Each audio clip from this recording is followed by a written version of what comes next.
So today we'll be working on Terry's IS300. He's about to go on a little weekend vacation. So we're just getting all the normal things running. We just got the car running right now to get it operating temperature. We're gonna be doing the oil change. We're gonna be doing the spark plugs, the coil packs, his clutch slave cylinder is going out. So we're gonna be replacing that as well. Draining the brake fluid, make sure all the brake fluid is nice and honey and it's not black. Nice and clear, not honey and black.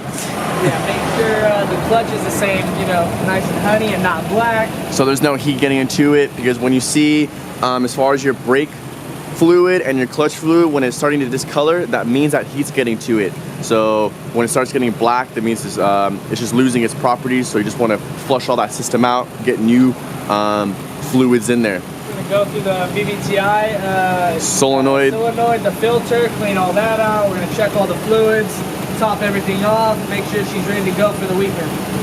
So other than that, so like I said, we're just getting into operating temperature so we can drain the oil. Nice little tech tip. Terry, you want to run that down with them real quick? Nice little tech tip is before you drain your oil, you want your motor nice and warm to, you know, loosen up the viscosity in the oil, because when it's cold, it's very, you know, thick. The oil's, you know, hard to get all the oil down from the head all the way down the oil pan. So what you do is you warm up the motor and it loosens up the oil. It's nice, nice and thinner. It goes all the way down. Yep, and then you'll have all that bad oil, all their old residual oil out of the motor, and then you'll fill it up with some fresh new oil, whatever your preference is. Out with the old and with the new. So gotta look good. She'll perform good. Gotta look good, right? Stunting on the freeway. Just at normal operating temperature. Yeah, so we're gonna turn it off and we're gonna start draining the fluids. So we'll show you more on how the colors look, and if we see anything wrong, we'll bring it to your attention. All right, so we're at the point of where if you just have a straight 6 and you're doing spark plugs, you just gotta take off the throttle body. So we're at the 2JZ GE. We took the ETSCI throttle body off, be replacing the coil packs. These are what's called a waste spark system. So one coil pack controls 2 cylinders off the same stroke. So when they're both coming up for their power stroke, they will fire off. I don't know the exact order on these, but like I said, it's a sharing motor. So while one piston's coming up, 1 and 3 or 6 or 5, whatever the case may be, will come up and fire the same way.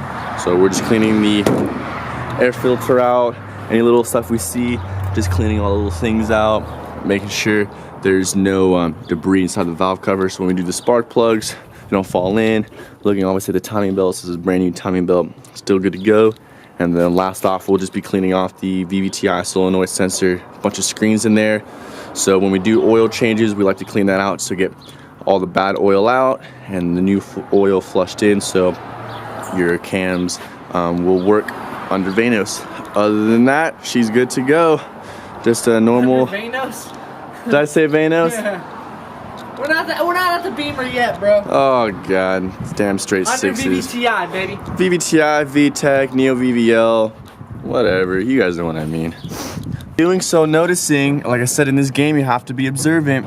There is oil on the rear banks, like we were telling you. These straight 6. Letter E. So yeah.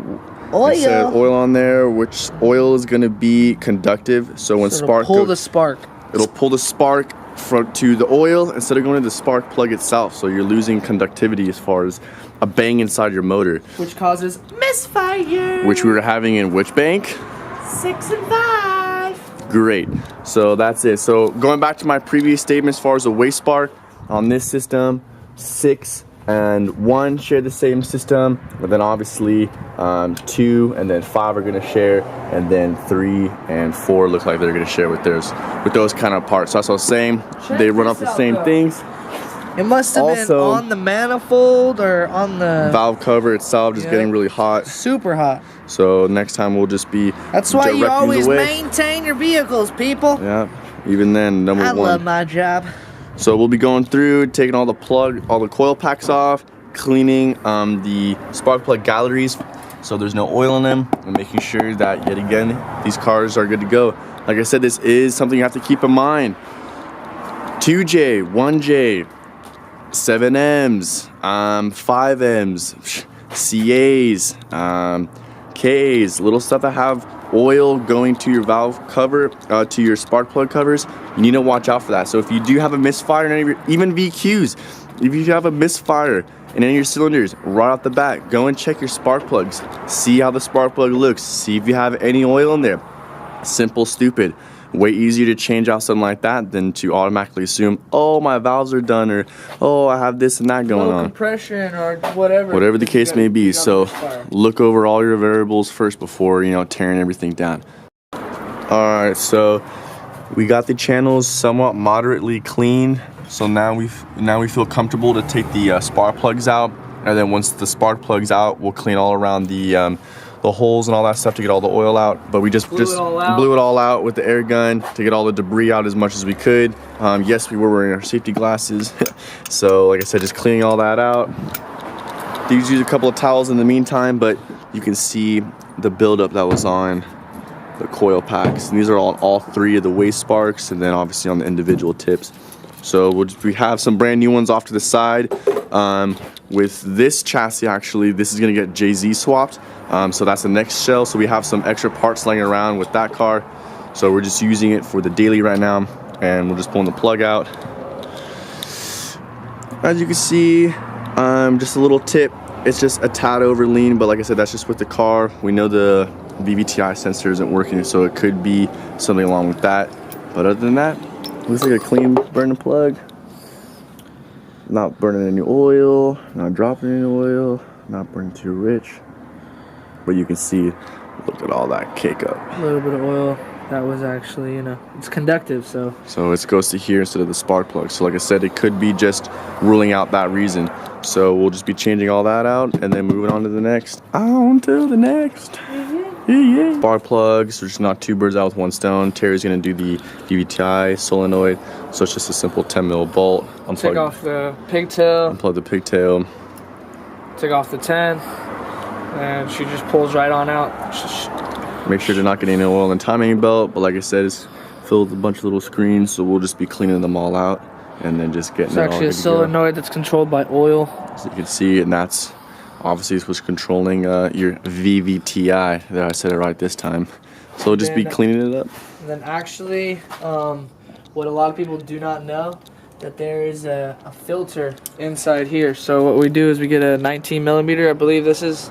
You take the bolt off, and literally the filter comes right off with the bolt. So I'll show you right now. We just use an adjustable wrench. It's probably about like a size 21. Yep.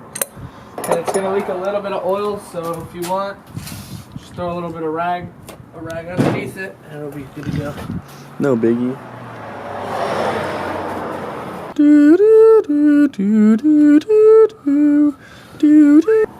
It's a long one, because it goes through the head and the banjo bolt, which is fed. Oh! She's a long one. So the filter did not come out with the bolt, so it is right there. I'll get it right now. See if the banjo bolt just cocked over to the left a little bit. That's what probably caught it. So you get some little needle nose. So you get some needle nose. Right up in there. Get the banjo straight.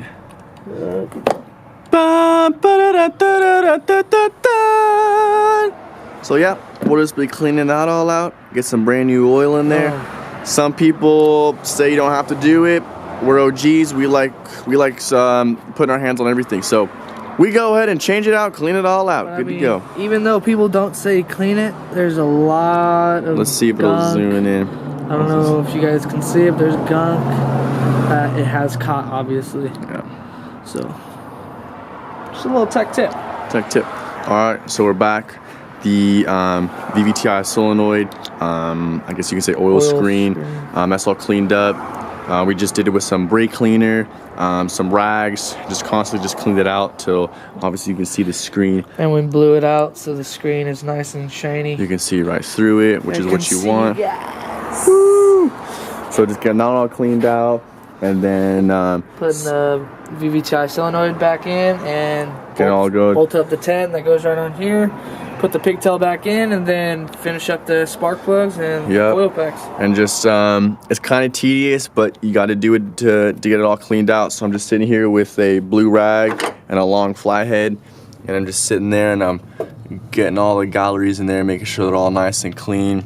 But it's what you got to do to get the job done right. So it's kind of tedious, it's kind of time consuming, but you know, you got to make sure you got to get the job done right. All right. So we got the throttle body back on, all the coil packs on, everything like that. So right now we're just gonna be clearing the codes to give the system a fresh new palette basically. And we'll turn the car on, and if the codes do come back, then they will come back again.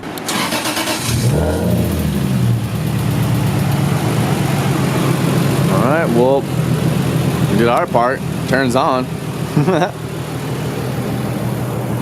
No check engine light. Yet.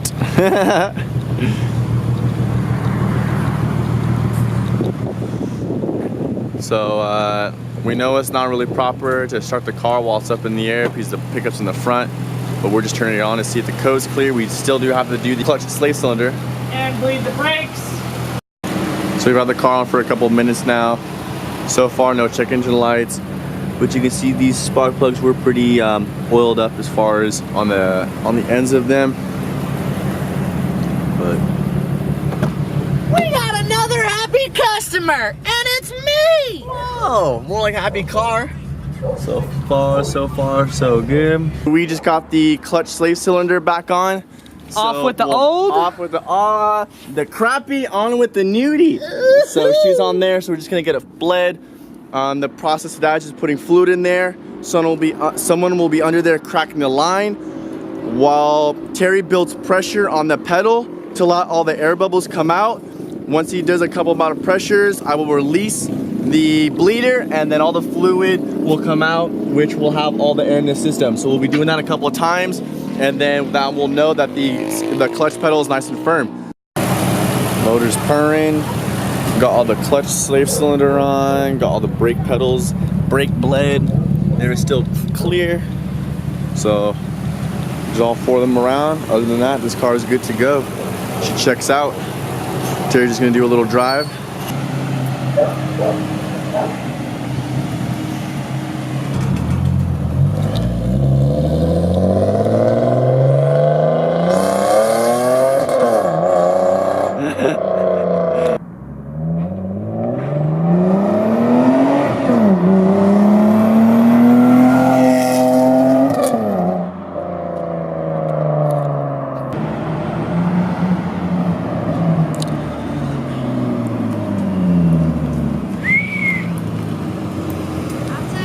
She's peppy. Oh yeah? Pepskis.